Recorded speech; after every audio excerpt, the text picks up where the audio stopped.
Good morning my dear students. आप बहुत ही अच्छे होंगे, मैं भी बहुत फर्स्ट क्लास हूं। आज के लेक्चर में जो हम बात करने वाले हैं वो ये करने वाले हैं, कल हमने जो आपको पढ़ाया था वो था f बराबर r/2। ये हम आपको निकलवा चुके थे डेरिवेशन के द्वारा, ठीक है ना। ये क्या है? अवतल दर्पण की फोकस दूरी का फॉर्मूला है। जरा आप इस फोकस दूरी के फॉर्मूले को देखो, ये किस पर डिपेंड कर रहा है? वक्रता त्रिज्या पर, ठीक है ना। और एक फॉर्मूला और होता है 1/f बराबर 1/b प्लस 1/u। तो इसको देखना जरा, ये किस किस पर डिपेंड करता है? ये प्रतिबिंब की दूरी है, ये वस्तु की दूरी है, ये इन दो राशियों पर डिपेंड करता है। लेकिन इस फॉर्मूले को जरा देखें, इसमें कहीं अपवर्तनांक नहीं आ रहा। मतलब इसका मीन्स क्या है? कहीं कोई माध्यम नहीं आ रहा, ठीक है, कहीं माध्यम नहीं आ रहा। और जब माध्यम नहीं आ रहा तो मैं कह सकता हूं कि फोकस दूरी माध्यम पर निर्भर नहीं करती। इसका मीन्स क्या हुआ? अगर मैं दर्पण को पानी में डुबो दो, ठीक है ना, या किसी अन्य लिक्विड में, अन्य माध्यम में मैं उसको डुबो दूं, तो उसकी फोकस दूरी कभी भी परिवर्तित नहीं होगी, ठीक है ना। इस बात का विशेष ध्यान रखना। क्लियर?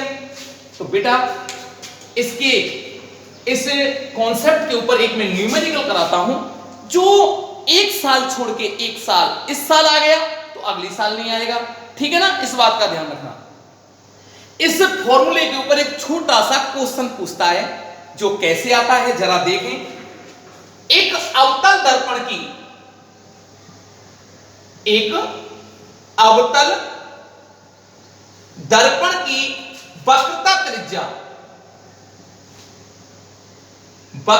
त्रिज्या 20 सेंटीमीटर है, तो इसकी फोकस दूरी ज्ञात करें। क्या ज्ञात करें बेटा? फोकस दूरी। तो जरा देखें किस प्रकार से ज्ञात करोगे। जब भी न्यूमेरिकल आ जाए, इस चैप्टर का पहला न्यूमेरिकल है ये, जब भी मैं, अच्छा ये मैं आपको क्लियर करा चुका था कि 100% इसमें से न्यूमेरिकल आएगा, 100%। तो इस प्रकार के न्यूमेरिकलों को करने से पहले आपको दो बातों का ध्यान रखना है कि कौन सी प्रकाशीय युक्ति दे रखी है, दर्पण है कि लेंस है, और दर्पण है तो कौन सा दर्पण है, इन बातों का विशेष ध्यान रखना है। तो यहां पर सबसे पहले लिखना है बेटा, दिया है, ठीक है ना। क्या है? अवतल दर्पण के लिए, अवतल दर्पण के लिए। तो जरा देखें, वक्रता त्रिज्या दे रखी है r बराबर, तो बेटा मैंने अवतल के लिए r की वैल्यू कैसे लिखाई थी? नेगेटिव की पॉजिटिव? नेगेटिव, नेगेटिव 20 सेंटीमीटर, चिन्ह पर पाटी से, ठीक है ना। किससे? चिन्ह पर पाटी से, साइन कन्वेंशन। ये मैं बता चुका हूं आपको। f की वैल्यू पूछ रहा है, तो देखो जो राशि दे रखी है और क्या पूछ रहा है, वो क्वांटिटी निकल करके आ जाए तो फॉर्मूला लगाना तो बहुत ही आसान हो जाता है। क्लियर? तो बेटा f बराबर हो गया मेरा r है, तो f r की वैल्यू बोले -20/2 बराबर -10 सेंटीमीटर। तो f बराबर -10 सेंटीमीटर। काफी बार ये क्वेश्चन पूछ लिया गया है, काफी बार, आप देख भी सकते हो। एक साल छोड़ के एक साल, एक साल छोड़ के एक साल जरूर मिलता है, ये एक नंबर का आता है। अच्छा यहां पर थोड़ा सा आप ध्यान रखें, ये माइनस क्या बता रहा है कि अवतल दर्पण की फोकस दूरी हमेशा कैसी होती है? नेगेटिव। तो यहां लिख सकता हूं, यहां नेगेटिव चिन्ह व्यक्त करता है कि अवतल दर्पण की फोकस दूरी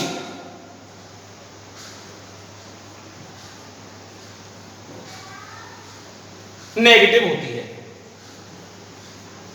राइट। इसलिए क्या लिख देंगे, एफ बराबर 10 सेंटीमीटर, ये फाइनल आंसर, ठीक है ना, कोई डाउट नहीं।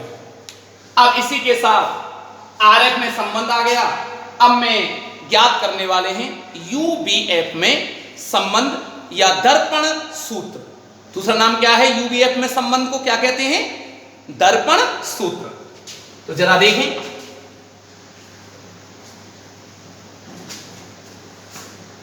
दर्पण सूत्र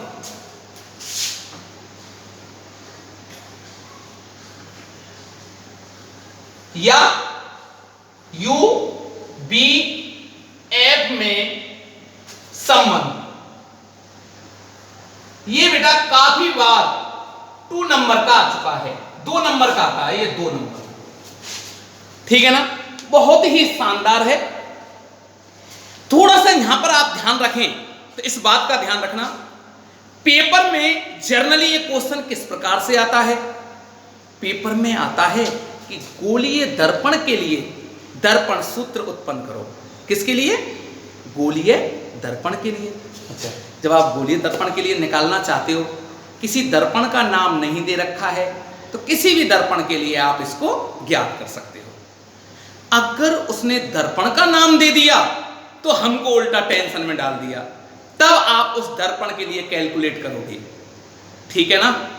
अगर जर्नली जो हमारे सिलेबस में दे रखा है, जो बुक में दे रखा है, वो केवल और केवल अवतल दर्पण के लिए दे रखा है, बाइट में उत्तल के लिए भी दे दे, तो देखो डेरिवेशन दोनों के लिए सेम है, डायग्राम अलग अलग हैं और उनकी हिंदी भी अलग अलग हो जाएगी, ठीक है ना, जो कि मैं आपको बोर्ड पर दोनों को कंपेयर करके क्लियर करा देता हूं, ठीक है ना, कोई डाउट तो नहीं है।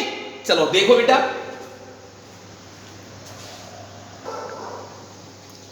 हाँ देखें, ये मैंने दोनों दर्पणों के लिए, अवतल दर्पण और उत्तल दर्पण के लिए प्रतिबिंबों का निर्माण दर्शा दिया है, ठीक है ना। तो जरा देखें, अवतल दर्पण दे रखा है बेटा, कैसे पहचान करोगे, बाहर पॉलिश कर रखी है, परावर्तक पृष्ठ अंदर की ओर धसा हुआ है, अवतल होगा। इसका परावर्तक पृष्ठ बाहर की ओर उभरा हुआ है, उत्तल दर्पण होगा। इसमें मैंने वस्तु को C और अनंत के मध्य रखा है वस्तु को, तो बताओ प्रतिबिंब कहां बनेगा, दूसरे क्षेत्र में। ये पहला क्षेत्र ही तो है, प्रतिबिंब कहां बनेगा, दूसरे क्षेत्र में, छोटा बनेगा, दर्पण के सामने बनेगा। कैसा होगा दर्पण के सामने, बताओ, वास्तविक और उल्टा, ये बन गया प्रतिबिंब का निर्माण। तीर का चिन्ह लगाना मत भूल जाना, ऑप्टिक्स की जान है ये, क्या, तीर का चिन्ह, एरो लगाना नहीं भूलना है। देखो यहां पर भी एरो, ये तो मैंने एक डिजाइन के लिए 2-2 बना दिए, एक भी एरो लगा सकते हो, एक ही लगता है, आप उन्हें थोड़ा सा ज्यादा मतलब ज्यादा फोकस रहे आपका इन पर, इसलिए मैंने इसको डबल कर दिया, ठीक है ना। दूसरी बात, ये प्रतिबिंब बन गया A', दूरियां कहां से मेजरमेंट की जाती हैं, ध्रुव से, ये ध्रुव हो गया। फोकस बिंदु की बीच की दूरी स्मॉल है, ये इमेज बन रहा है प्रतिबिंब, और प्रतिबिंब की जो दूरी होती है ध्रुव से प्रतिबिंब की दूरी को V से रिप्रेजेंट करते हैं, ध्रुव से वस्तु की दूरी को U से रिप्रेजेंट करते हैं, U से, राइट। माइनस क्यों आया, मैंने आपको बता दिया था, कॉन्सेप्ट से देखें, कॉन्सेप्ट से, तो आपतित प्रकाश की दिशा में जो दूरियां होती हैं उनको नेगेटिव लेते हैं, ठीक है ना। तो देखो प्रकाश तो ऐसे जा रहा है, ये दर्पण का ओरिजिन है, जिसे फिजिक्स में बोलते हैं ध्रुव, दूरियां ध्रुव से नापते हैं, ओरिजिन से नापते हैं। तो आप तो इस बात को ध्यान रख लिया करो, मैं सीधा सा बात बता दूं आपको निर्देशांक पद्धति याद होनी चाहिए। इधर की ओरिजिन से इधर जाएंगे तो नेगेटिव होता है, और ओरिजिन से इधर जाएंगे तो पॉजिटिव होता है, पता है कि नहीं पता, इधर पॉजिटिव, इधर नेगेटिव, ओरिजिन से। ये ओरिजिन ही है दर्पण का। अरे ठीक है, अब तो बिल्कुल क्लियर हो गया ना। ऊपर मुख्य अक्ष के ऊपर, ओरिजिन से ऊपर वाई अक्ष होता है ना पॉजिटिव, और नीचे नेगेटिव। राइट, कोई डाउट नहीं है, क्लियर है ना। चलो देखो, यही सेम उत्तल के लिए है। उत्तल का लिए अब वस्तु को इधर तो रख नहीं सकती, तो मैंने कल भी चर्चा कर चुका था आपसे। इधर ही रखेंगे तो इसका कहां बनेगा, छोटा बनता है हमेशा उत्तल में, एफ और पी के मध्य बनेगा ए डैश। ठीक है ना। इसके लिए दूरियां ये दोनों पॉजिटिव होंगी, क्योंकि देखो ओरिजिन से इधर पॉजिटिव, ओरिजिन से इधर कैसे होती हैं पॉजिटिव, और ओरिजिन से इधर कैसे होगी नेगेटिव। राइट, कोई डाउट नहीं है, क्लियर है ना। तो जरा देखें, अब देखो मैं इसकी लैंग्वेज दोनों की अलग अलग है, तो इसमें क्या लिखाऊंगा चित्र में। अच्छा एक बात और समझो, कैसी किरण है हमारे सिलेबस में, उपाक्षीय, कल भी बताया था। उपाक्षीय का मतलब होता है ये किरणें ना मुख्य अक्ष के बिल्कुल नजदीक से होकर जाएंगी, बिल्कुल नजदीक से, और नजदीक से जाएंगी तो दर्पण का द्वारक, तो यहां से जो मैं लंब डालूंगा ना, ये लंब, तो ये लंब और इसका जो ओरिजिन है दर्पण का ध्रुव, वो दोनों एक बिंदु पर ही संपाती होंगे। तो दो तरीका से बोल सकते हैं लैंग्वेज को, या तो मैं यूं बोलूं डायरेक्ट पहले ही बोल दूं कि दर्पण अल्प द्वारक का है, दर्पण अल्प द्वारक का है। चाहे तो आप ऐसे बोल दो, चाहे आप इस प्रकार से बोल दो कि उपाक्षीय प्रकाश किरण दर्पण पर आपतित होती हैं। क्लियर है ना। तो कोई सा भी शब्द आप यूज में ले सकते हो। तो मैं अब आपको समझ में तो आ ही गया उपाक्षीय क्या है। तो अब मैं लैंग्वेज क्या लिखाने वाला हूं कि चित्र में अल्प द्वारक का दर्पण, अल्प द्वारक का दर्पण दर्शाया गया है। अल्प द्वारक के लिए क्या विशेषता होगी, बिंदु जो एम लिया है, यहां से जो लंब डाला है, एम पी के समपाती होगा। ठीक है ना। दर्पण के सामने सी व अनंत के मध्य एक वस्तु ए बी स्थित है, जिसका परावर्तन के पश्चात प्रतिबिंब एफ व सी के मध्य वास्तविक उल्टा छोटा प्राप्त होता है। क्लियर। अब देखो चित्र की रचना से, चित्र से देखें जरा इसको। ठीक है ना। आप टेंशन में मत लेना, टेंशन नहीं हो जाए आपको, कहीं सोचें कि सर तो पसीनों में पूरा भीग गए। बेटा आपके हित के लिए हम कितनी भी परेशानी उठानी पड़े, लेकिन हमने जो दृढ़ निश्चय किया है हम उससे हट नहीं सकते। हम तो बेटा बारिश भी हो रही होती है तो आप लोग तो हमको जानते हो कि हम तो बारिश में भी पढ़ाने आते हैं। ठीक है ना। आज क्या है, लाइट की कटौती चल रही है, इसलिए लाइट है नहीं, इस वजह से ये आपके सामने स्थिति उत्पन्न हो चुकी है। तो आप टेंशन ना लें। ठीक है ना। हम आपके हित के लिए हम किसी भी प्रकार से लड़ने को तैयार रहते हैं। ठीक है ना। और आपका जहाँ हित है वहीं हमारा हित है। ठीक है ना। तो आप जो भी हम आपको पढ़ा रहे हैं हर पॉइंट को ढंग से कंसीडर करें और ये टारगेट बना के चलें कि हमको सर की फिजिक्स में पूरे कंप्लीट 100 नंबर लेके आने। ठीक है ना। इसलिए आपको हो सके हमारे इस वीडियो लेक्चर को ज़्यादा से ज़्यादा बच्चों को शेयर करें। इतनी आसान फिजिक्स को हर कोई बच्चा इस आसान फिजिक्स का फायदा उठा सके। राइट। तो देखो बेटा चित्र से, तो चित्र में हम समकोण त्रिभुज पहला ले लेते हैं। समकोण त्रिभुज कौन सा, एबीपी में, एबीपी व समकोण त्रिभुज दूसरा, और देखो एबीपी आ गया, दूसरा ये ले लो, ये वाला दिख रहा है, कौन सा है, A dash B dash P. कौन से त्रिभुज हैं दोनों, समरूप त्रिभुज हैं, देखना चाहिए आपको। ये मिटा भी दिया है मैंने आपको, दोबारा से देखो मैं बना देता हूं इसको। ये कैसे बना हुआ है बोर्ड पर, इस प्रकार से बना हुआ है बेटा, ये इस प्रकार से ये बना हुआ है, A dash B dash, A B, और ये बिंदु क्या है बेटा पी। ये एंगल थीटा और ये भी एंगल थीटा, दोनों एंगल थीटा है। दोनों कोण थीटा है, राइट।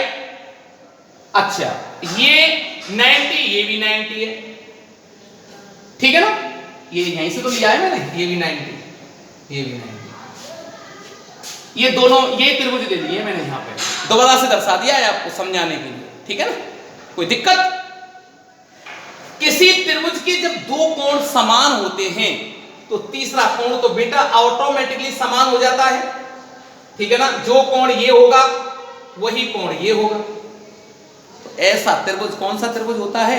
समरूप त्रिभुज होता है, पता है ना कौन सा त्रिभुज?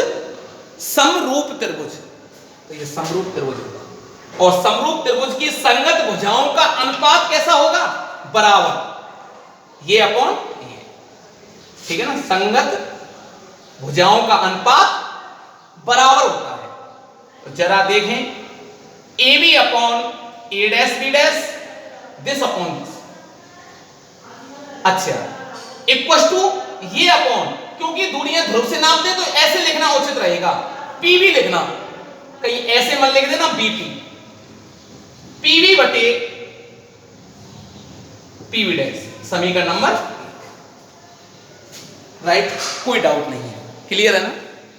अब देखो बेटा दूसरा त्रिभुज देखें जरा, ये दूसरा कौन सा? एफ पी एम, मैंने बता दिया अल्प द्वारक का दर्पण है, लिख भी दिया है मैंने हिंदी में, लिख भी दो, अल्प द्वारक का अवतल दर्पण, तो एम पी के संपाती होगा, तो ये भी समकोण त्रिभुज होगा, ये वाला, ठीक है ना, ये वाला भी। तो समकोण त्रिभुज, समकोण त्रिभुज कौन सा बोलो? एफ पी एन, वे समकोण त्रिभुज, एक तो ये ले लिया एफ पी एन, दूसरा देखो ये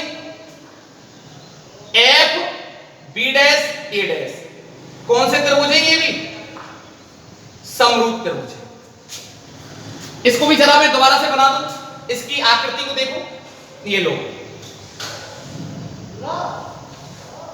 ये बन चुकी भैया, ठीक है ना, और इसको यूं बढ़ाते हुए इस प्रकार से बना दीजिए, ये बन गया, ये ए डैश बी डैश, ये बिंदु कौन सा है? एफ, ये त्रिभुज बन गया ना। अरे बोलो, टेंशन में क्यों आ रहे हो? पी एन और एफ, ठीक है ना, कोई डाउट नहीं है। तो ये दोनों में बराबर है, शीर्षाभिमुख कोण है, ये 90 है, ये भी 90 है, तो ये तीसरा कोण ऑटोमेटिकली कैसा हो जाएगा? समान। और जब किसी त्रिभुज के तीन कोण समान होते हैं तो वो त्रिभुज कौन सा होगा? समरूप त्रिभुज होगा। कौन सा? समरूप त्रिभुज। तो समरूप त्रिभुज की संगत भुजाओं का अनुपात बराबर होगा, तो क्या लिख सकते हैं? NP upon A dash B dash और P F upon F B dash. अच्छा, एक बात ध्यान रखना, ये किरण इसके समांतर है, तो ये भुजा इस भुजा के बराबर होगी ना? अरे होगी नहीं होगी? ये भुजा इस भुजा के बराबर होगी, क्योंकि ये दोनों किरणें समांतर हैं आपस में। तो मैं लिख सकता हूं एनपी बराबर क्या लिख सकता हूं? एबी, क्योंकि एबी बराबर एनपी, राइट। तो इसकी वैल्यू पुट कर दें, एबी बटे ए डैश बी डैश, एनपी की वैल्यू रख दी ना एबी। अरे बोलो, इक्वल टू पी एफ। एक बात और ध्यान रखना, एफ बी डैश। जरा देखें बेटा, डायग्राम को ध्यान से देखो, सभी की नजर बोर्ड पर होनी चाहिए, ओके। इसको देखो आप, एफ बी डैश को देखो जरा, ये कोई दूरी हम जानते हैं क्या? बिल्कुल नहीं जानते इस दूरी को। तो इस दूरी को निकालने के लिए मुझे क्या करना पड़ेगा बताओ? इस दूरी को निकालने के लिए मुझे पीवी डैश में से, किसमें से? पीबी डैश में से पी एफ में घटा दूं तो मुझे ये डिस्टेंस मिल जाएगी। बोलो, तो बेटा मैंने क्या बोला?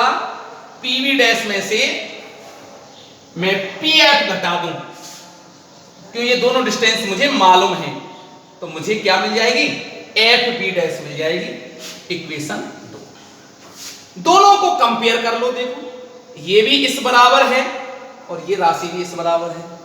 तो देखो बेटा, समीकरण 1 व 2 की तुलना करने पर, तो देखें पीवी अपॉन पीवी डैश और PF upon PV dash minus PF. अब क्या यूज में लेते हैं, जब सारी वैल्यू मालूम हो जाए तो अपन को कार्तीय चिन्ह पर पाटी, तो कार्तीय चिन्ह पर पाटी लगा लीजिएगा। कार्तीय चिन्ह पर पाटी से जरा देखें पीएफ की वैल्यू, पीएफ देखो, पीएफ क्या है, माइनस एफ, माइनस एफ। लिखना चाहें हिंदी में तो लिख सकता हूं, ध्रुव से फोकस बिंदु की दूरी, ध्रुव से फोकस बिंदु की दूरी माइनस है। पीवी डैश को, पीवी डैश ध्रुव से प्रतिबिंब की दूरी माइनस माइनस एक क्वेश्चन, पीएफ वही माइनस है, पीवी डैश बोलो, पीवी डैश माइनस में, फॉर्मूले के हिसाब से माइनस का साइन, पीएफ की वैल्यू बोलो, पीएफ की वैल्यू बोले जरा,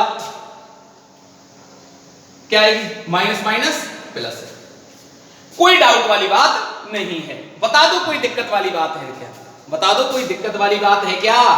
पीवी की वैल्यू आपने लिखी ली, पीवी की वैल्यू पहले आपने इसको लिखा था पीवी, हाँ पीवी की वैल्यू क्या आएगी, माइनस यू थी, क्या थी बेटा, माइनस यू। पीवी की value PV minus you, PV dash की वैल्यू माइनस यू, पीएफ और ये आ गया, इनको क्रॉस मल्टीप्लाई कर लो, क्रॉस मल्टीप्लाई, माइनस से माइनस कैंसिल आउट, तिरछा गुणा करें, बी एफ, इसका गुणा करो, u का गुणा b से किया तो माइनस बी यू,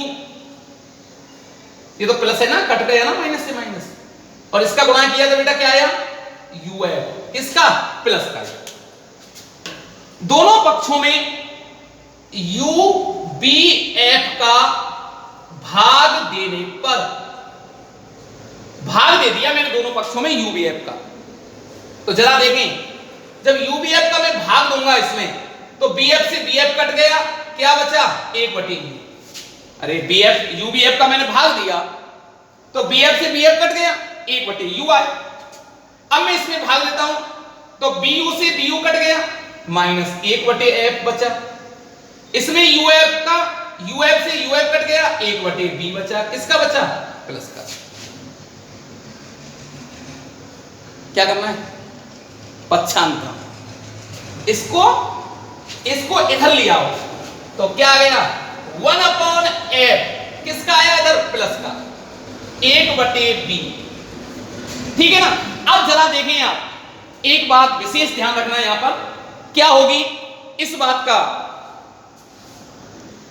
हाँ देखो अब मैंने आपको और सुविधा के लिए भागी दे दिया है, अरे ठीक है ना, क्रॉस मल्टीप्लाई किया तो ये किसका आएगा, देखो जरा ध्यान रखना, ये माइनस का है, ये माइनस से माइनस कट गया तो इसको मैं हटा देता हूं, कहीं गलती हो जाए, गलती की संभावना ज्यादा हो जाती है ऐसे। अब देखो u, इसका गुणा किया मैंने, b गुणा f, बी एफ माइनस का, ठीक है ना, u का गुणा b से किया, माइनस का ub, प्लस प्लस प्लस का u है, uvf के भाग दे दिया ना, ये लिख दिया मैंने, और ये किसका चल रहा है यहां, माइनस का, काट दो, ये कट गया, ub से ub कट गया और uf से uf कट गया, तो जरा देखें क्या बच रहा है हमारा, इसमें देख लो, इस ब्लॉक में काफी सफिशिएंट जगह है, यहां बचा मेरा माइनस 1/u इक्वल टू, इधर देखो बेटा माइनस बच रहा है ना, और 1/f प्लस और 1/b, राइट, इसको इधर ले आया मैं पक्षांतरण करके, तो 1/f हो गया ना प्लस का, और 1/b प्लस 1/u। क्यों हो गया 1/u? ये इधर माइनस का, इधर जाएगा तो किसका हो गया? प्लस का। यही दर्पण सूत्र है। क्लियर? आ गया होगा समझ में? ठीक है ना? लेंस सूत्र में बेटा ये यहां माइनस का चिन्ह आता है। किसका आता है? माइनस का। तो इस डेरिवेशन को आप 2 बार कॉपी में लिख लिख के प्रैक्टिस कर लेना। ठीक है ना? मुझे लगभग आइडिया है कि ये टॉपिक इस बार आने के पूरे चांस हैं। ठीक है ना? इस बार आया नहीं था, ये पिछली साल आया था। ठीक है ना? तो आ सकता है 2 नंबर का। तो इसकी लैंग्वेज को और चित्रों की दोनों को ढंग से प्रैक्टिस कर लेना। उत्तल के लिए बस चिन्ह प्रपाटी में किसका चिन्ह आएगा? यहाँ प्लस का। चिन्ह प्रपाटी लगा लेंगे तो यहाँ प्लस का हो जाएगा, u केवल माइनस का आएगा। अरे ठीक है ना? तो मैं आशा करता हूं कि आपकी समझ में आ गया होगा। आज के लिए इतना ही काफी है। Thank you.